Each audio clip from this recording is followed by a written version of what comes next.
A graça e a paz do nosso Senhor Jesus Cristo. Estamos aqui mais um dia reunidos na presença do Senhor para compartilharmos mais um vídeo e eu creio que você vai gostar muito do que nós iremos ouvir e ver hoje. Nós iremos ver sobre 4 fases que todo cristão ele passa na sua caminhada com Cristo. Então, fica comigo, sejam bem-vindos em nome de Jesus e que o Senhor te abençoe poderosamente. Mas vamos lá? E a primeira fase é ser ovelha. Todo cristão passa pela fase de ser ovelha. E o que é ser ovelha?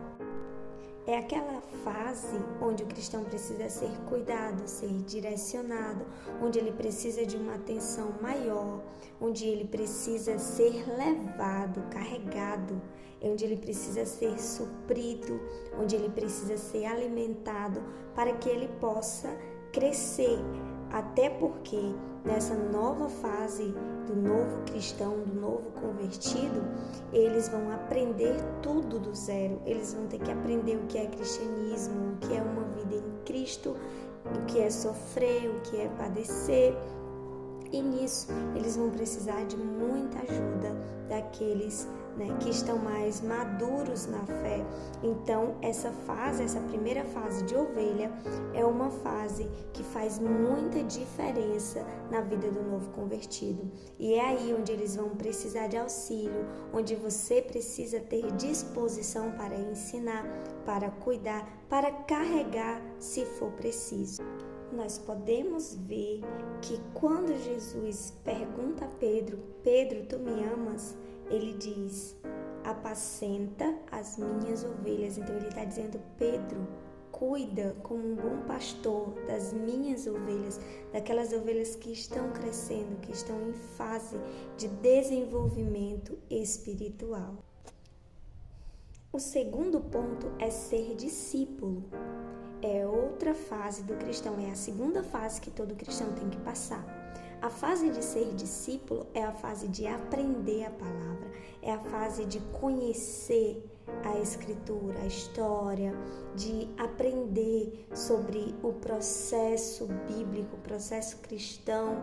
É aquela fase onde ele vai guardar o conhecimento no coração. É a fase onde aquela que Jesus chamou aos discípulos e ele vem e segue-me, e Jesus começou a ensinar o que é uma vida cristã, o que é que agrada a Deus, o que é uma vida de arrependimento, as obras que deveriam fazer, o caráter cristão, o propósito pelo qual cada um foi chamado. Então, essa fase todo cristão passa, que é de aprender a ser cristão. E essa fase nós chamamos de ser discípulos. É a fase em que nós ouvimos, nós aprendemos a palavra e buscamos seguir. É nessa fase que vão aprender a colocar a palavra em prática, aprender a amar, observar o comportamento, como Jesus agiu, como Jesus falou, o que Jesus sentiu.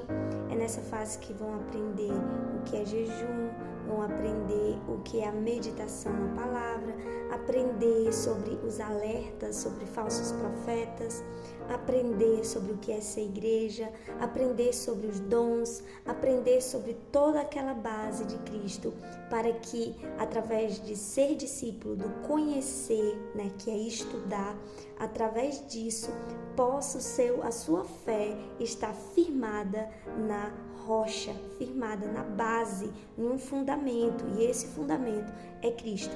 É por isso que o segundo ponto, e também extremamente importante, é você ser discípulo. É nessa fase que você vai aprender a firmar a sua fé, a sua vida na rocha, e essa rocha sabemos que é Cristo.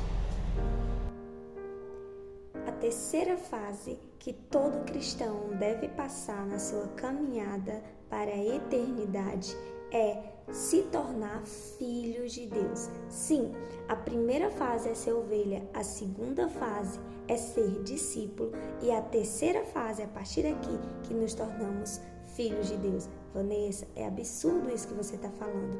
Vamos ver o que a palavra de Deus nos mostra.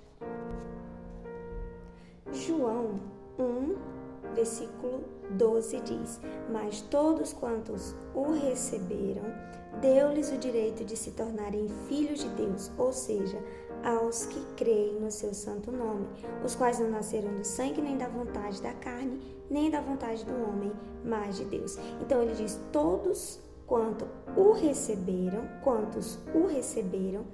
deu-lhes o direito, ou seja, foi aberta uma porta para que através dela cada um de nós que cremos pudéssemos se tornar filhos de Deus, ou seja, ele deu uma abertura para que a gente pudesse ter essa oportunidade de se tornar filhos de Deus. Agora, vejamos um outro ponto que nós vamos observar em Romanos. Romanos 8, versículo 14 diz assim: portanto, todos os que são guiados pelo Espírito de Deus são filhos de Deus. Então, o que ele está dizendo? Para se tornarmos filhos, que é a terceira fase de ser cristão, do processo de ser cristão, nós precisamos obedecer, andar em obediência. Nós precisamos já ter o conhecimento, já ter passado da fase de ovelha, porque é ali na fase de ovelha que seremos tratados. É ali na fase de discípulo, que é a segunda fase, que nós iremos obter o conhecimento da vontade do Senhor sobre nossas vidas. E a partir daí nós poderemos obedecer. E o filho, ele obedece. Nós não somos só ouvintes. O que Jesus diz? Não, que nós não podemos ser apenas ouvintes, mas praticantes. Aqueles que são ouvintes e não praticam, eles não estão em Cristo. Mas aqueles que são ouvintes e praticantes estão firmados na rocha, estão firmados em Cristo Jesus. Amém? Do mesmo modo, Jesus fala em João 8,31, para aqueles judeus que creram nele, que se converteram, ele fala: se vocês permanecerem em minhas palavras, verdadeiramente sereis meus discípulos. E o ato de permanecer não é apenas conhecer. Ninguém permanece apenas conhecendo, mas o permanecer é vivendo conforme. Então, nós cremos que o Filho de Deus, ele anda em obediência e ele é obediente. Assim como 1 João 5, versículo 18 diz: ora, sabemos que todo aquele que é nascido de Deus não é escravo do pecado. Antes, aquele que nasceu de Deus o protege e não permite que o maligno o possa tocar. Então nós compreendemos que aquele que nasce de Deus, que é filho de Deus e nasce do Espírito, nasce não pela carne, não por sangue, mas nasce pelo Espírito Santo, pelo Espírito de Deus. Essas pessoas não vivem na prática do pecado. Por quê? Porque a sua vida é totalmente direcionada pelo Espírito Santo de Deus. Então, de fato, são filhos de Deus.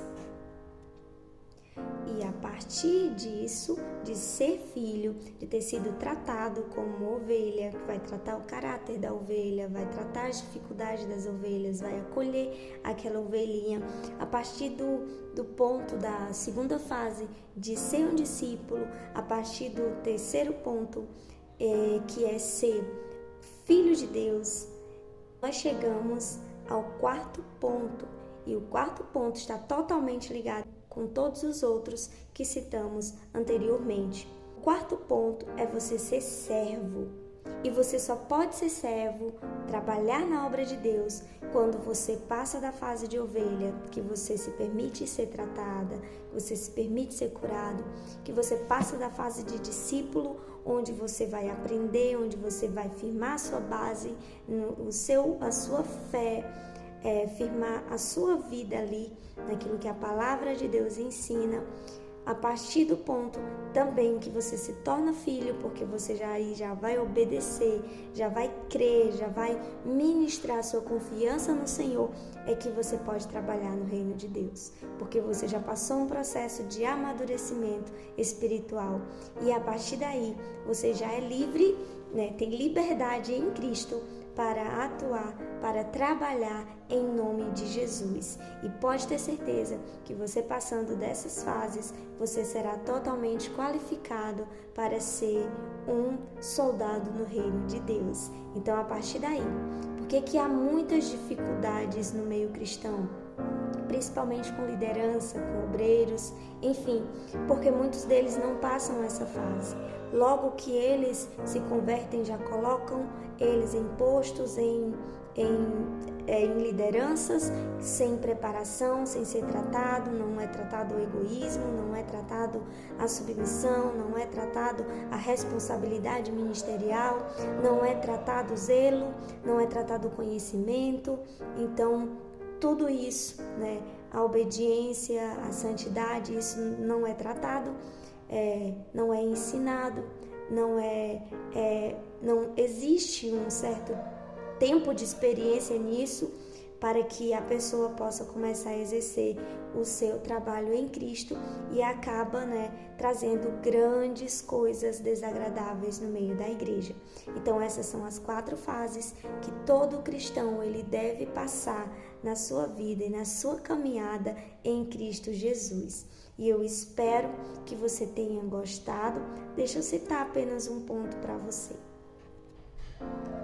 É nessa fase em que o Senhor vai liberar dons espirituais, é nessa fase onde o Senhor vai derramar a graça dele, o poder dele, a autoridade, para que possa ser feitos sinais e maravilhas. Então, nós vemos que os discípulos, quando o Senhor, ele morre e ele ressuscita, ele, diante dos discípulos, ele fala: todo o poder e autoridade foi me dado nos céus e na terra. Depois ele fala e ele dá uma ordem aos discípulos: vai e comecem a ensinar, a pregar tudo que eu vos tenho falado. Mas também ele libera um poder sobre os discípulos para expulsar demônios, para orarem em novas línguas, enfim, para curar enfermos. E nós vemos que esses sinais o Senhor mostra que seguirão os que creem, para que esses sinais, na verdade, representam a ação do Senhor sobre a vida desses irmãos, sobre a vida desses filhos de Deus que estão trabalhando na obra. Então, os sinais é um símbolo, é uma confirmação de que eles têm a aprovação de Deus para executar o serviço na obra de Deus. Então, nós cremos que o Senhor tem restaurado a igreja, tem restaurado o conhecimento, restaurado a palavra, o princípio da doutrina cristã, e nós seguiremos em nome de Jesus rumo ao alvo cada dia mais, e o alvo é Cristo Jesus. Amém? Que o Senhor te abençoe em nome de Jesus. Amém.